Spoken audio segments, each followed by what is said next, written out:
Hey guys, red and black greetings. This is Flamengo. This is the Brazilian national team. Now we have Rafinha's press conference. We're going to edit. I'll edit the best moments from Rafinha here, but we have some important information to share with you guys. Remember, our sponsors are in the pinned comment and description. Move to the side. Can you do it now? I don't know, huh? So, we have to leave the national team area. The press conference is over. It's time for us to get in the cars and go. But we take this opportunity to bring you important information. Just a reminder to subscribe to the channel, turn on notifications, and leave that awesome like on the video. Yeah, let's go. I have some important information here. People were talking a lot, man. What did I tell you guys? All our information was confirmed. A bunch of channels, a bunch of portals saying that Flamengo was trying to sign Richard Rios again. What did we publish? That there was no interest. We talked to a source connected to the board. There was no interest in signing Richard Rios, former Flamengo, former Palmeiras, now at Benfica, Colombian national team. Now look at the news that just came out. Benfica has set the price for selling Richard Rios. Yeah, look at the news that just came out. According to ESPN, Benfica is not willing to negotiate the transfer of the midfielder for less than 60 million euros. Imagine paying 60 million euros for Richard Rios. With all due respect to Risha, To Richard. But if it were Danilo for 40, for 30 million euros, 60 million euros, always, right? go there, 60 million euros for Richard Rios, my friends. That doesn't exist, okay? So the same source from ESPN says that Napoli is one of the clubs most attentive to the player's situation, looking to strengthen the midfield for next season. So Gabriel Orphan, the situation of simply speculating about Richard de Rios with Benfica wanting to get 60 million euros is just crazy, totally crazy. So we brought this information about 5 or 6 days ago that there was nothing, that there were some websites talking about Richard de Rios going back to Flamengo, but that's not true. There was nothing, thank God. ESPN's information was perfect that Benfica wants 60 million euros and that Napoli is actually in the running. And I also don't think he's going to leave for that amount. No. I think if he's sold, and I'm not devaluing the player, no, because he's a good player, but he's just a player. For 15, 20 at most, that's it. 25 tops. And it's also good to remember that Flamengo, I don't know the exact number, but there's a limit on foreign players, right? For the Brazilian championship. No, I think more foreigners. I think it's fine. I don't remember now. It's 9, but it was going to go back down to 7 again. They were talking about it. It's 9. We have Arrasca, De La Cruz, Varela, Plata, Carrascal, 5, Pulgar, Rossi, 7. 7. Vinha left. Vinha left, and it's Pulgar, Rossi. 7. Closed. Flamengo is calm. That's what I'm telling you. But if it drops, Clear was saying there that it's 9. 9, but I think I remember doing a report saying it would go down to 7 again. I don't know if that's being confirmed, but we'll look into it either way. Guys, that situation with Richard Rios, like we mentioned before, doesn't exist, okay? It has nothing to do with it. And then ESPN brought this important information. My friend Pedro Ivalmero is still talking about the amount that Benfica wants for Richard Rios, which is really high. But I wasn't the one who brought this up. No, but it was ESPN. If it was on ESPN and you trust it, let me share some behind-the-scenes info, people like that. Gabriel Orphan ate 18 cookies in the press room today. Are the cookies good? The cookies are good. Hold on, that's the info. I gave him my share because I saw the guy was hungry. He gave his cookie share. Good for him. No, Man, that's on him. he passed on his cookie. Pedro Ivalmero from ESPN, a good guy. So ESPN brought this information. So yeah, market news, speculation that existed regarding Richard Rios. Forget Munich and Monique. Daniela walked by, mentioned the market, all while the national team was being discussed. What craziness is this? It's to call Monique. It's to call her for Rafinha's interview that we're going to show in a little while. Hey, Orphan, do you want to comment on anything else? Look, I'll comment if you want. You don't want to comment on anything else? You don't? Leave you like that, hey. Let's now watch some excerpts from Rafinha's interview, and we'll be back soon with more news about Mengao for you. Contante, good afternoon, man. We're still watching some of their plays, some of their strengths, some of their weaknesses, where we can take better advantage of those weaknesses and be well prepared for their strengths.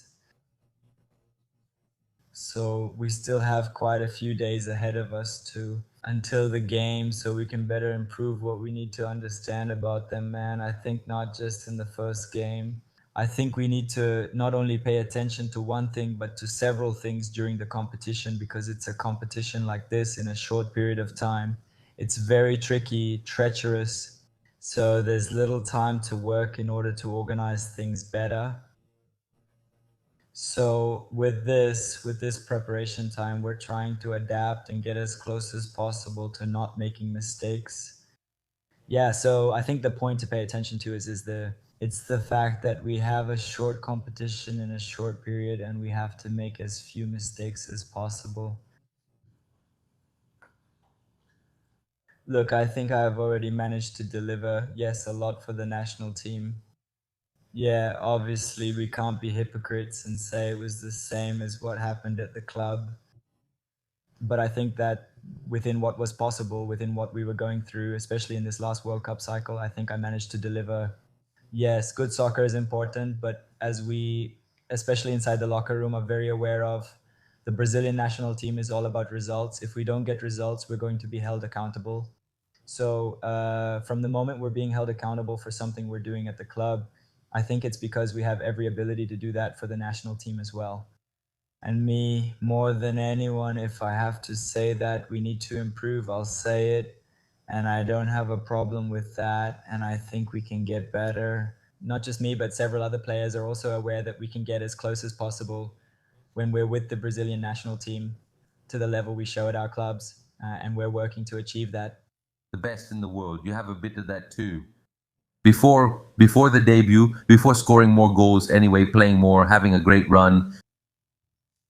Man, obviously we have to do it. We all want to wear the national team jersey, right? When we're physically well, we always want to be present. I struggled with some injuries last season where I missed half of the games for the national team, right? I missed half of the games, so personally I feel really bad about not being able to be there, not being able to participate. Yeah, but whenever I'm wearing the national team jersey or playing for the clubs anyway, I'm someone who always gives my best for the club, for the national team. And I'll always keep doing that for as long as my body allows me to. Yeah, and I think the coach has total confidence in me. He was able to follow me closely with the national team, but he was already watching me in Spain, so we've talked several times as well. Yeah, he is. He's a guy who always, even though we were big rivals, we've always had a good relationship. Yeah, I would say I think many times, because I'm someone who is very self-critical, I push myself much more than the coach does, to be honest.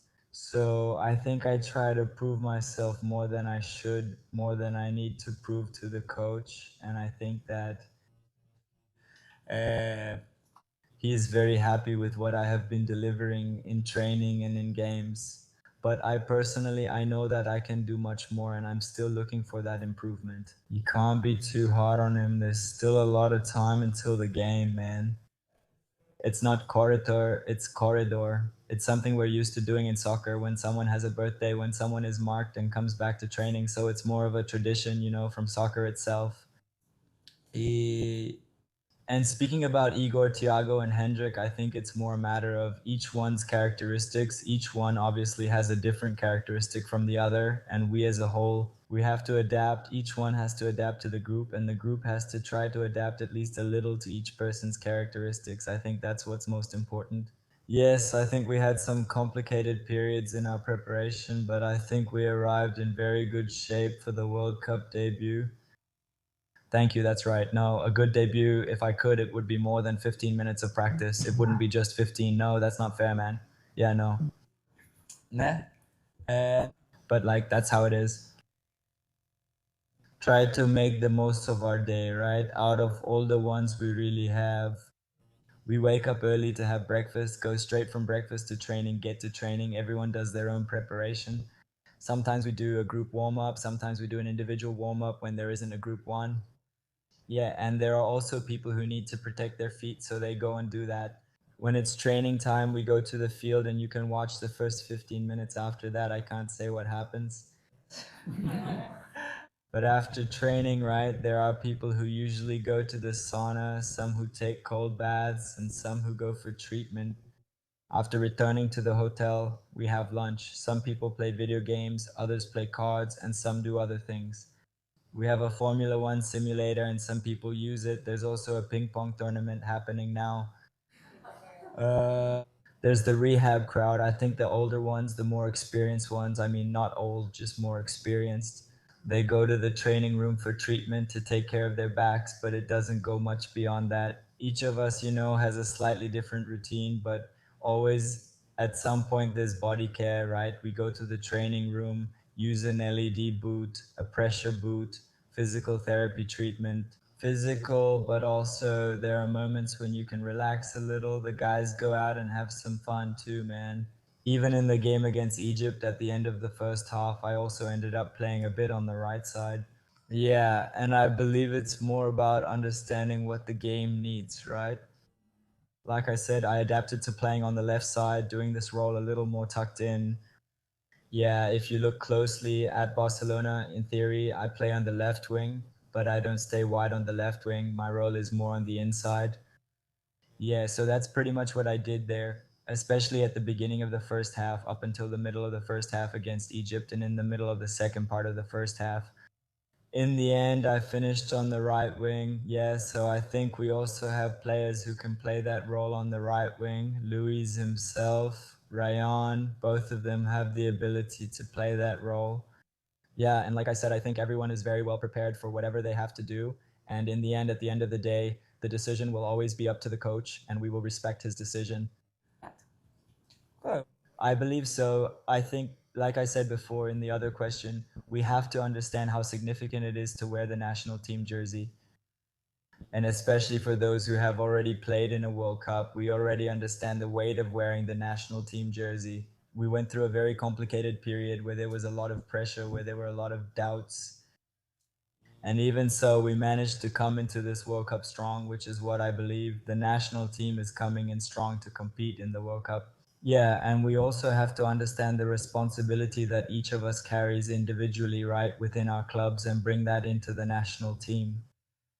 There are several very experienced players, even Vinny, who, isn't that old, but his experience in soccer, his achievements in the sport, he's someone who can decide a World Cup game. He's also someone who can help us win the 6th title, and I include myself in that as well. Me, Vinny, and there are other players too who already have experience in soccer who can make a difference in a World Cup. So I think the fact that we understand this, understand the moment we're living in our careers, and understand the responsibility we carry will also be very important for us to be able to show up and decide the games.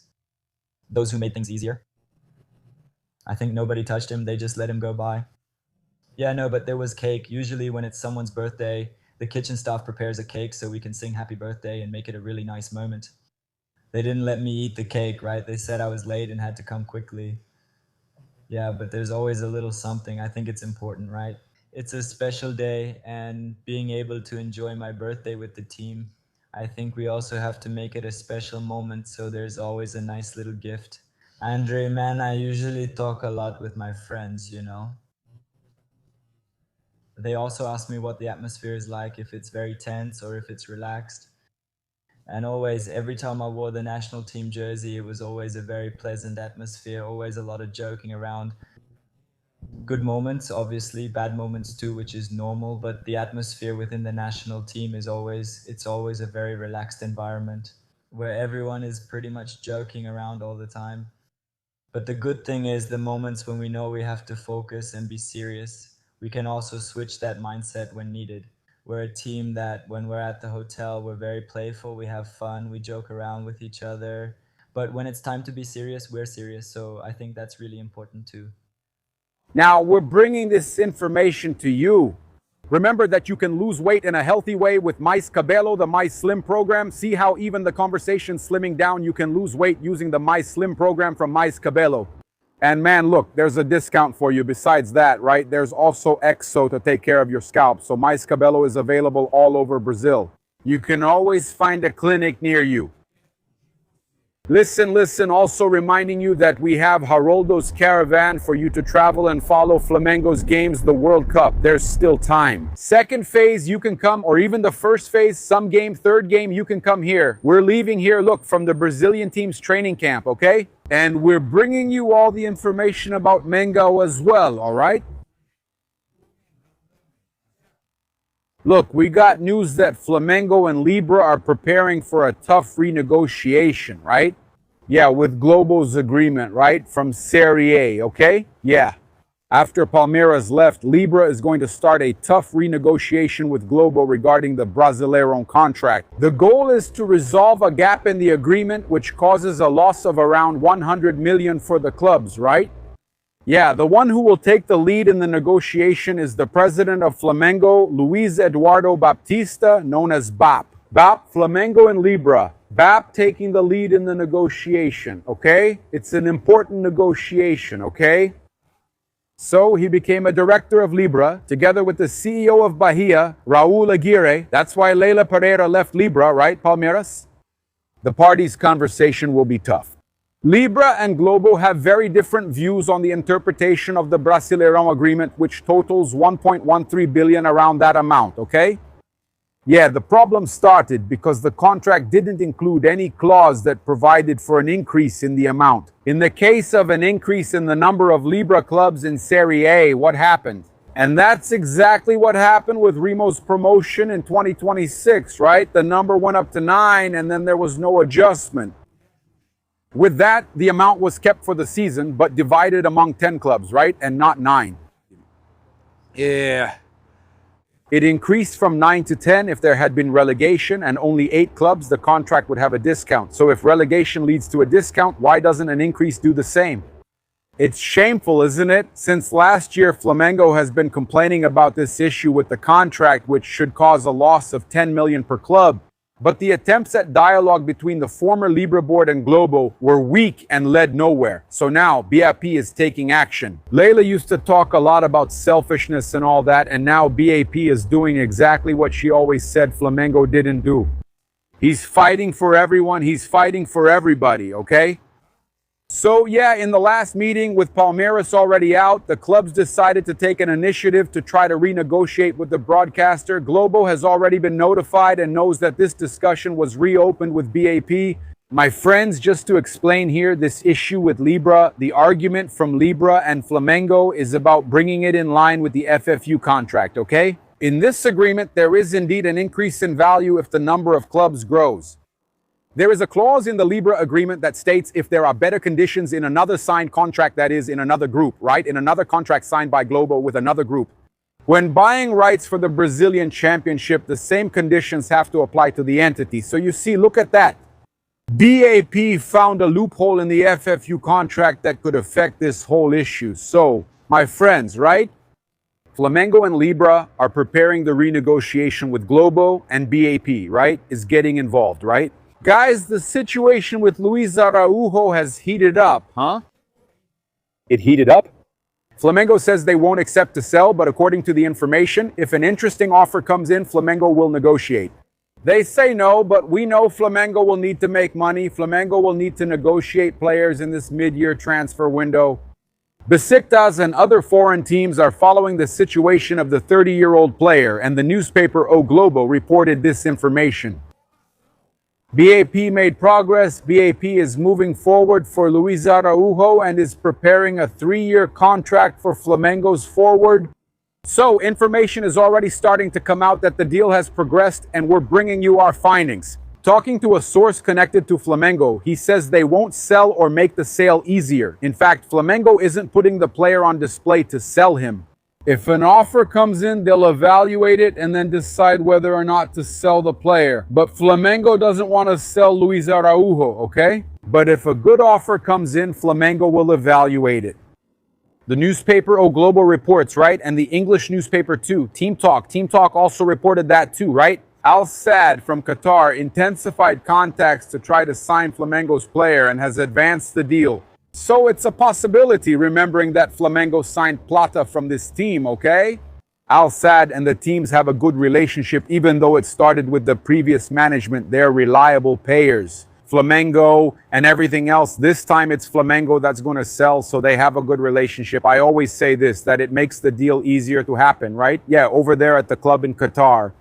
They see Flamengo's number 7 as one of the priorities to strengthen their offensive sector and are working to move forward with negotiations in the coming weeks. It's worth highlighting that Atlético Mineiro is interested in Luiz Araújo. They're also interested in Cebolinha, and Cruzeiro is interested in Luiz Araújo as well. As I said earlier, Flamengo won't negotiate with Cruzeiro to avoid strengthening a direct opponent in the Libertadores round of 16. So, we're bringing this information to you. According to Globo, according to Team Talk, things have progressed, and Flamengo might end up selling to Al Sadd. It will depend on the amount they offer. What I found out is that Flamengo won't negotiate for less than $15 million, all right? If an offer comes in above $15 million for Luiz Araújo, Flamengo will negotiate, okay? Then they'll decide how it's going to be, the payment method, whether it's upfront or not, $15 million. If that comes to Flamengo, there's a deal. That's what I heard. For less than that, Flamengo won't even negotiate. Let's see if that's true or if they're just trying to raise their assets' value. I invite you to follow, like, and share on all platforms. If you're on YouTube, please subscribe, turn on notifications, and leave a like. Red and black greetings. This is Flamengo, all right?